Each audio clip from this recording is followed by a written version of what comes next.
technically ang nahitabuan kining anti-terrorism law bago man nga law, no? I think 2020 ni. But it's a special law.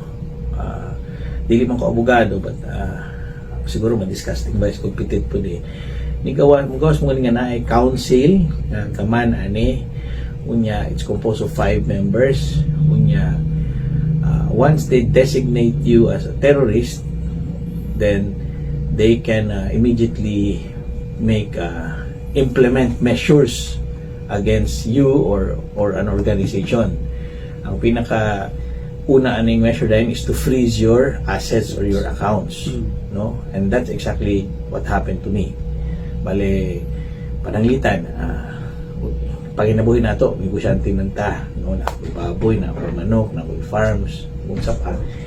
Pag-return nila sa imo, i-freeze na imong assets, dili na mo may labtan ng kwarta sa imong bangko. Di nakaka-withdraw, di na po ka-deposit. At the same time, sa mga negosyante o sa mga bankero, kabalo mata na atay mga linya.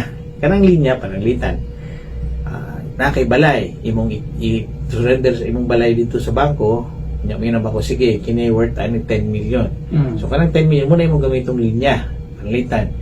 Buy and sell ka, mupalit ka sa usa ka kumpanya, say mupalit ka sa Pepsi Cola. O katong nga linya imo tong Pepsi Cola, may Pepsi Cola. Sige, kini imong linya, makakuha na kag stock dire, pag kumali mo baligya bayari ra. Total hindi ka kabayan na kay linya nga musalo atong imong giutang murag imo na. So hasta na dili mo magamit. So ang epekto ana sa usa ka tawo nga nanginabuhi, mas magisog ka.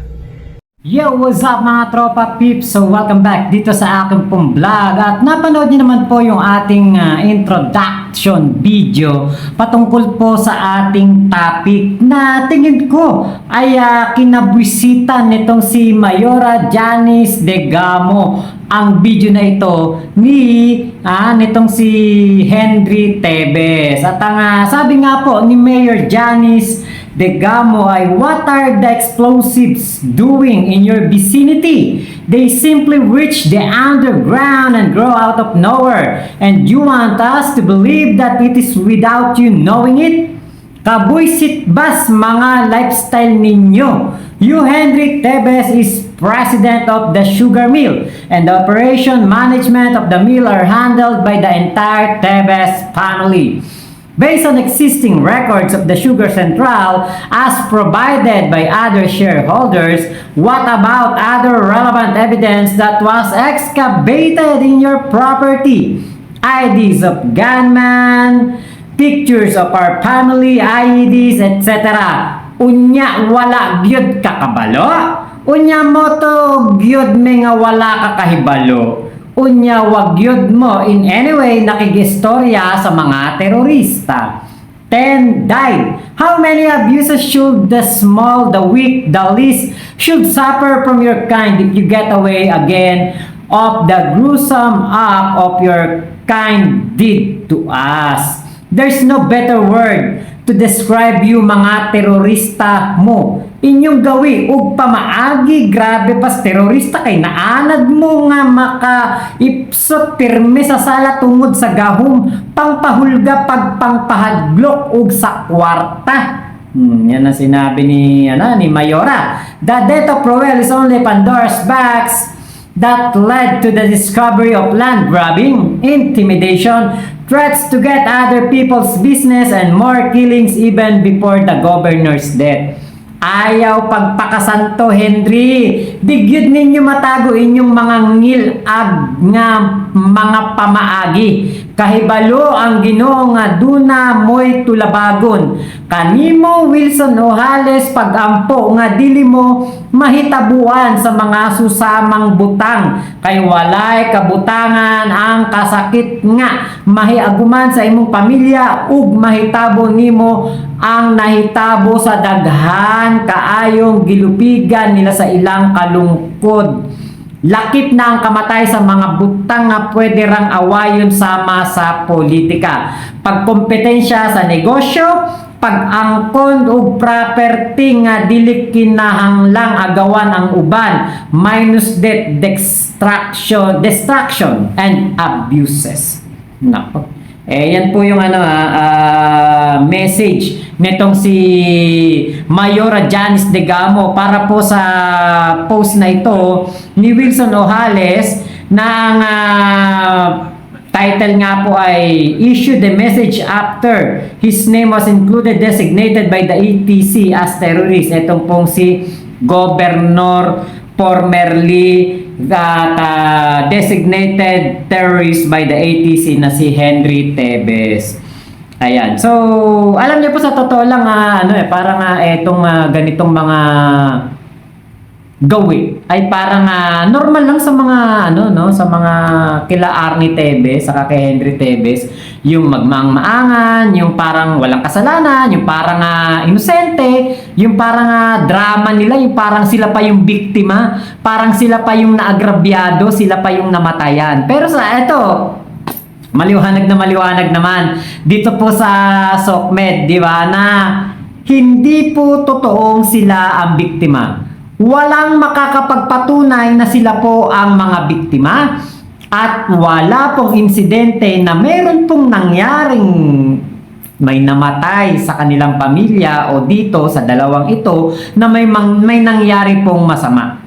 Wala pong ganon. At sana wag po tayong maloko ng mga ganitong drama, mga ganitong kaartehan, dahil ang mangyayari po sa atin kapag po naniwala po tayo sa mga ganito pong katiting na drama, tayo po ay pagmumukhain pong tanga ng mga ganitong tao. At nakaka-actually, naawa nga po ako dun sa mga ilang kasama kong vloggers, sa mga followers na niloloko nitong si Arnie Tebes. Kasi nga po, alam nyo, nagmumukha po silang mga anti-government, nagmumukha silang sumusuporta sa terorista. Ewan ko nga po kung proud ba silang sumusuporta sila sa terorista, pero alam niyo po ako, eventually babalik din po ang kanilang katinuan at siguro baka makontra na nila ang sumpa na pinapalaganap ng mga kadramahan nitong si Arnie Tebes at ni Henry Tebes. So sabi nga ni Mayora,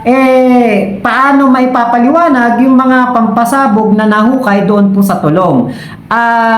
Sa kaalaman naman po ng lahat yan, hindi naman po secret na napakahigpit po ng seguridad sa Tulong at si Nigel Electo na po ang isa sa mga, kumbaga, nagpo-provide daw po ng tauhan o siya ang parang chief security officer doon sa loob ng Tulong, HDJ. Di natin alam kung totoo ba yan o hindi, pero alam niyo po, doon po siya nahuli. At ito pong Nigel Electo na ito ay kilala po na talagang masugid na tauhan po ito ng mga Tebes. So, kung wari ikaw ay isang outsider, mapunta ka dun sa kalupaan ng mga Tebes, I'm not sure kung ano mangyayari sa iyo. Hindi po lingid sa kaalaman ng lahat na napakaigpit po ng security diyan. Kaya paano mangyayari na magkakaroon ng ganun kalalim na hukay? 8 talampakan, 8 feet na hukay ang na-discover po ay mga ID, mga kagamitan, at mga picture at yung map ng bahay, kung daw nagkakamali, doon din po yan na nakuha. At mga pampasabog at mga ilang pang mga parang ginamit sa training ng mga suspect sa Pamplona Massacre. Di ba? Wag na po tayong mabuhay sa pangtatanga sa mga tao kasi alam niyo po, ang hirap na ng ating buhay, mahirap ang buhay natin dito sa Pinas at kahit naman na mahirap ang ating mga buhay, basta tayo po hindi lang tinatanga ng mga tao, makakasurvive tayo. Kaya lang, yung pong mga ganito pangyayari na mahirap na nga buhay, tapos tatangahin nyo pa yung mga followers nyo, magmumukha silang bobot tanga sa kanilang mga kapitbahay, sa kanilang mga kaibigan, sa kanilang mga, kumbaga mga kakilala, di ba? Dagdag pong stress ito sa kanilang mga buhay. Kaya sana mamulat po tayo sa katotohanan. Sabi nga nitong si Arnie Tebes sa kanyang mensahe nitong birthday niya, yung mensahe niya kanina sa kanyang video. Sabi nga niya ay yung mga naghahari-harian dito sa ating o nagdidiyos-diyosan dito sa ating mundo ay meron pong hangganan, hindi naman pangmatagalan niya na mangyayari. So, eto na, nakikita na po natin na yung dati pong mga nagdidiyos-diyosan, naghahari-harian sa Negros Oriental ay dumating po sa punto na hindi nila inaasahan na mabubuking ang kanilang mga kasamaan, mabubuking ang mga ginagawa nilang katarantaduan, at ngayon po ay sinisingil na po sila ng tunay nating Diyos na nasa taas, na may 24/7 na CCTV na hindi naapektuhan ng brownout, ng kahit anumang kalamidad. Lagi pong open at nakikita po ang mga ginagawa natin. Kaya nako, bilang isang birthday message na rin kay Arnie Tevez, sana hipuin ng Panginoon, haplusin ng ating Panginoon ang kanyang damdamin, ang kanyang puso, ang kanyang kaisipan, na umuwi na lang at sagutin ang lahat ng akusasyon sa kanya, at baka siya po ay mapatawad pa ng ating Panginoon at papasukin sa kanyang kaharian. So yun lamang po, maraming salamat sa inyong lahat. Ingat po kayo, nasan mang panig po kayo ng mundo, dasal lang po, kaya po natin yan, makakaraos din po tayo, marami mang problemang hinaharap. Ang importante, buhay tayo, masaya tayo, at kasama po natin ang mga taong nagmamahal sa atin at ating minamahal. So yun lamang po, Mama Chup Chup. Love you, love you. God bless us all, Pilipinas. God first. Salamat po.